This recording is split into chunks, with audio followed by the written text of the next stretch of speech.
¿Dónde diablos estoy?, rugió Gatasculm, levantándose de su asiento y sacudiéndose contra el arnés.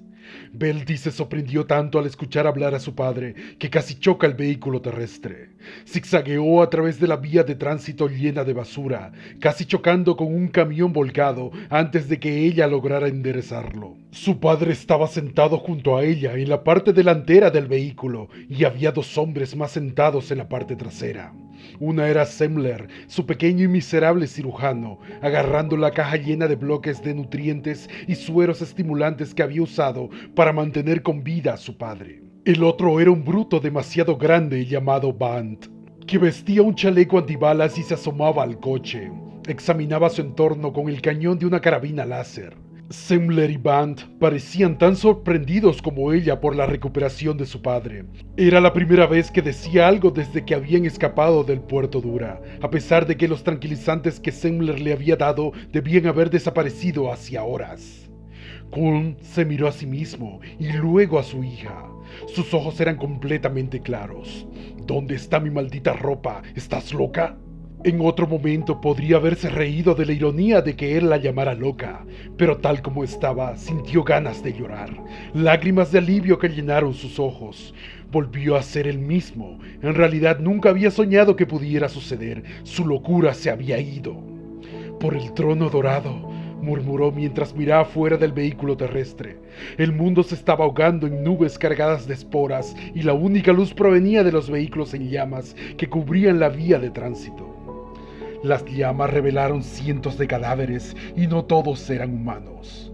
La mayoría de los dinos se había movido en dirección sur hacia Salamina, pero todavía quedaba algunos merodeando por los edificios en ruinas a los lados de la carretera, escabulléndose silenciosa y rápidamente entre los cadáveres, deteniéndose a veces para alimentarse antes de escabullirse en la penumbra.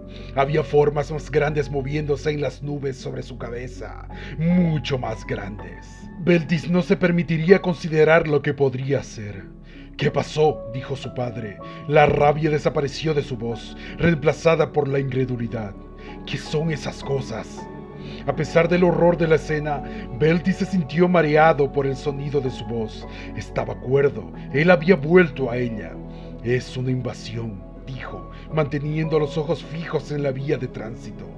Pero no herejes, son extraterrestres, y esta vez vamos a perder. Destruyeron el Puerto Dura. ¿Destruido? Se desplomó en su asiento. Beltis entendió el horror en su voz. La mayor parte de su riqueza había estado atada al puerto. ¿Cómo? Una especie de bomba, no lo sé. Aplanó el lugar. Si miras hacia atrás verás un parche de oscuridad más profunda. Esa es la nube de hongo que solía ser Dura. Algunas personas salieron antes de que sucediera, como lo hicimos nosotros. Sonaba entumecido. ¿Qué pasa con nuestra gente? ¿Tyrol y los demás?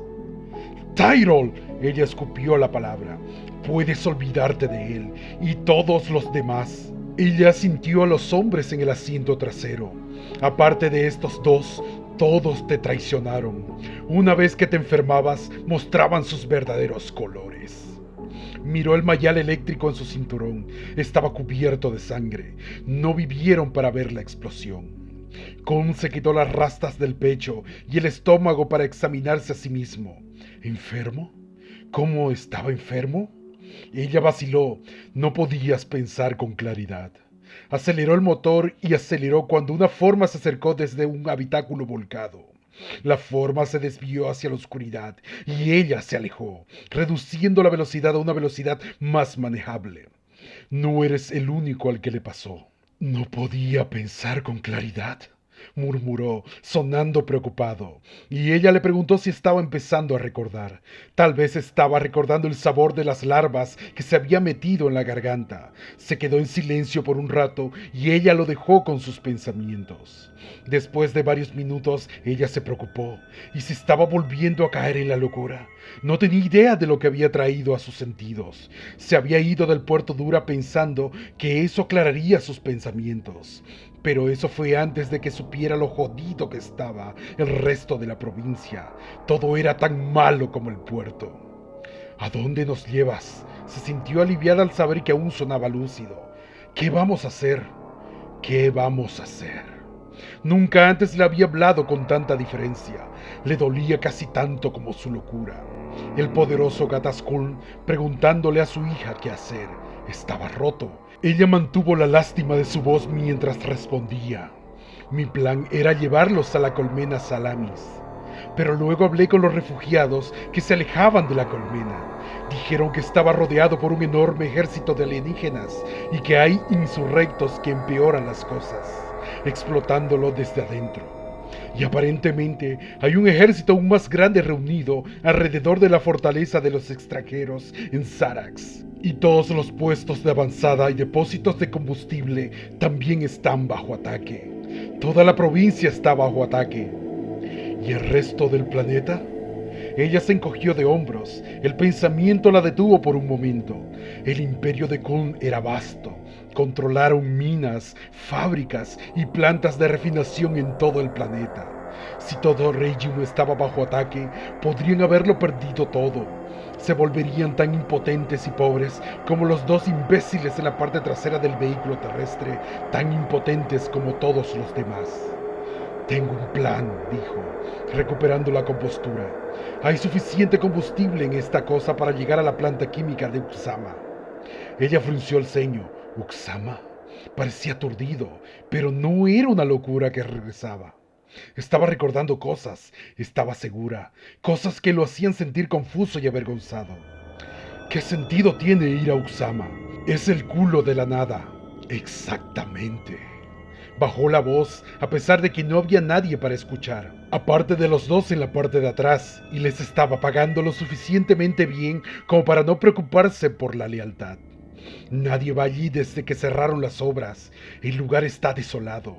Parece que no hay nada allí. Él asintió y un destello de vida volvió a sus ojos. Pero hay algo allí. Bien, nadie sabe sobre ese hangar, pero esos transbordadores siguen ahí. Revisé los últimos manifiestos de envío y aún debe haber al menos 3. Uno solo es un viejo Arbus y el segundo es igual de lento. Pero uno de ellos es Barbalizus, él es más rápido. Y lo bastante grande para albergar a 4 personas, sobre todo porque no llevamos carga. Así que nos vamos sin nada. El fuego se desvaneció de sus ojos. Nos vamos con nuestras vidas. Señaló con la cabeza una caja vacía a los pies de su padre. Y tantos trofeos como pudiera llevar. Hay suficiente allí para que hagamos un nuevo comienzo. Los transbordadores deberían haber sido reabastecidos cuando aterrizaron. El Barbalizus podría llegar fácilmente a la estación de augures en el punto Corosea. Desde allí podemos llegar a los astilleros de Garabis e intentar comprar un pasaje a otro sistema. Respiró hondo y lo dejó salir. Luego asintió y puso su mano sobre la de ella. Lo hiciste bien, lo mantuviste unido. Habló en tono áspero, pero era el mayor afecto que jamás le había mostrado. Volvió a mirar a Bant. Dame un arma.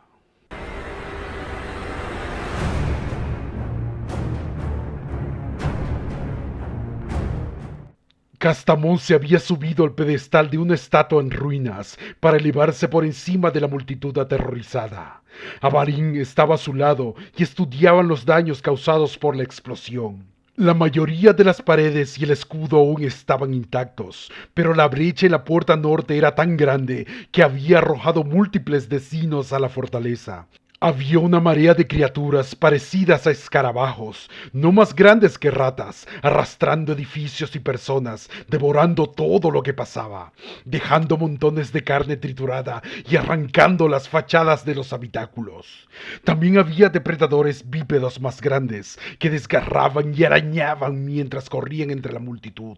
Los humanos y los ultramarines contraatacaban, disparando contra la multitud, pero los tiránidos alados se lanzaban hacia ellos desde la oscuridad, desgarrando la carne y aferrándose a las armaduras. Castamón y Avarín estaban rodeados por montones de encinos muertos. Sus caparazones astillados chisporroteaban con sangre corrosiva. El sargento Tanaro había sobrevivido a la explosión y Castamón le había ordenado regresar a las murallas con su escuadrón. Pero Castamón y Avarín no estaban solos. Estaban flanqueados por ultramarines y cientos de tropas auxiliares que se habían apresurado a ayudar a Castamón.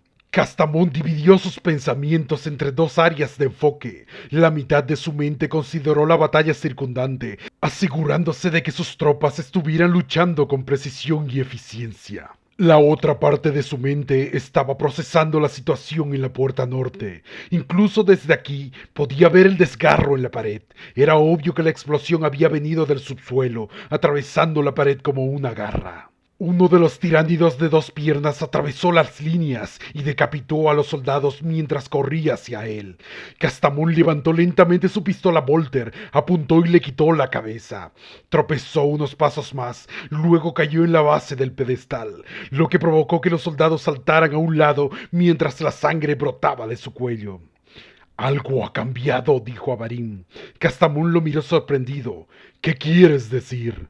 El tumulto en mi cabeza ha cesado. Mis pensamientos son claros. Ha ocurrido algo importante. Por primera vez en semanas no había dolor en su voz. ¿Cómo? Preguntó Castamón. ¿Sabes por qué? Avarín negó con la cabeza. El manto psíquico sigue ahí. Todavía siento que roe mis pensamientos. Pero algún componente del ataque tiránido se ha hundido o ha sido deliberadamente confundido. Supongo que los Dinos acaban de perder a un poderoso psíquico. Castamón miró a su alrededor. ¿Aquí? No, más al norte creo. Quizá en Salamina.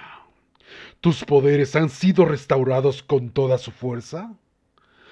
Por ahora, pero puede que solo sea un respiro temporal. El enjambre puede ser capaz de dar a luz a más criaturas psíquicas. Tenemos que aprovechar al máximo mi recuperación. ¿Qué ordena, teniente? ¿Me uniré a los demás en la brecha? Castamón pudo ver destellos azules cerca de la puerta norte. Ultramarines de varios escuadrones estaban luchando para detener la marea, pero fueron superados en número. Primero tenemos trabajo que hacer aquí, hermano, dijo, mientras una gran forma se abría paso entre los soldados auxiliares y se dirigía hacia la estatua rota. El tiránido era mucho más grande que cualquiera de los dinos cercanos y se movía a cuatro patas, lastrado por el crecimiento similar a un cañón a su espalda. La criatura tenía la constitución de un tanque, ancha y pesada, con tubos dorsales que escupían esporas mientras pisoteaba a través de la multitud.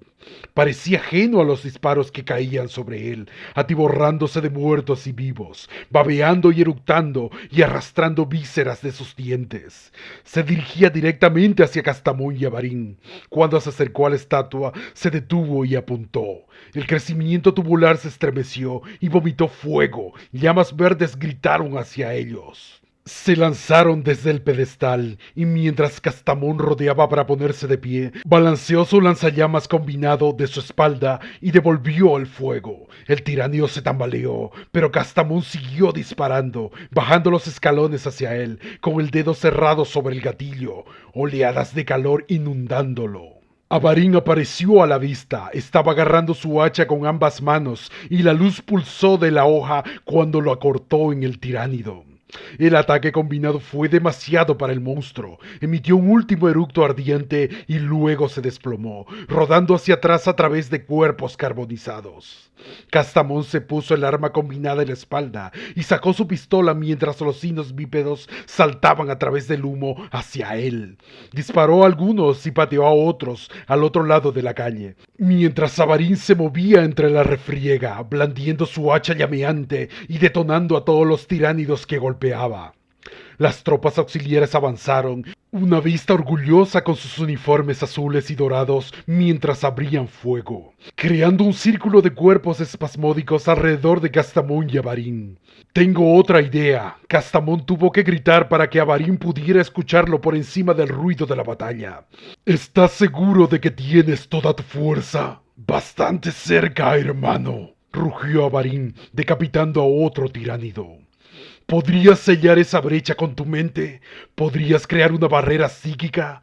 Debemos ganar tiempo para que Vultis complete su trabajo. Moviste rocas para levantarme del suelo. ¿Podrías aprovechar un poder aún mayor y volver a montar las defensas? Avarin miró hacia los muros de la fortaleza.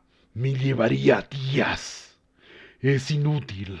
Castamón comenzó a dirigirse a la brecha. Tenemos que detenerlos ahora. Espera, dijo Avarin. Puede haber otra manera de lograr lo que pides. Hablé con Vultis sobre su investigación. Tiene la intención de replicar el vehículo entre los simbiotes tiránidos. Su teoría es que podría ser transmisores psíquicos que emplean una forma de telepatía. Si su teoría resulta correcta y es capaz de discernir la ciencia tras ella, espera imitar las señales, enviar información errónea y confundir al enjambre.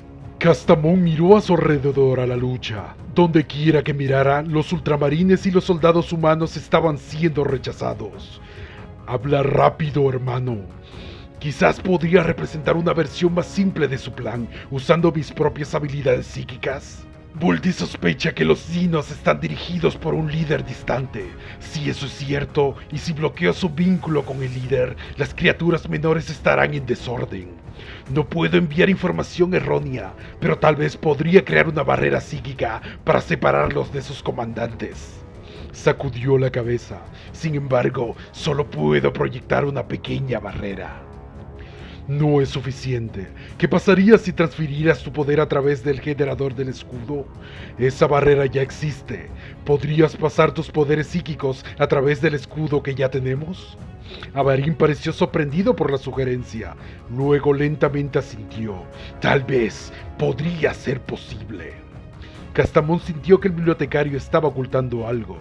¿Es una sugerencia tonta? Mi comprensión de la transferencia psíquica es pobre.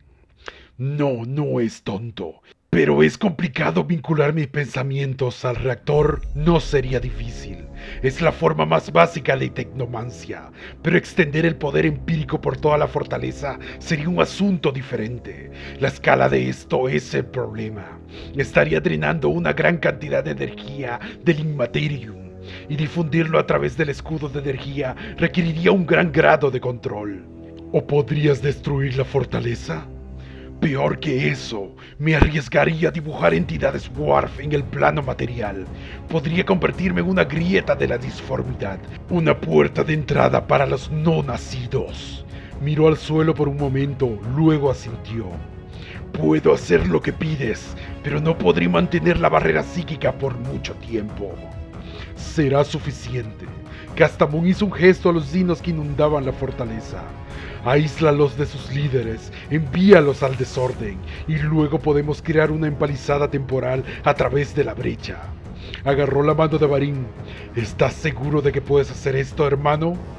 Avarin vaciló. Yo puedo, dijo finalmente. Pero asegúrate de que el sargento Tanaro y los demás no se acerquen al búnker de mando. Debo hacer esto solo.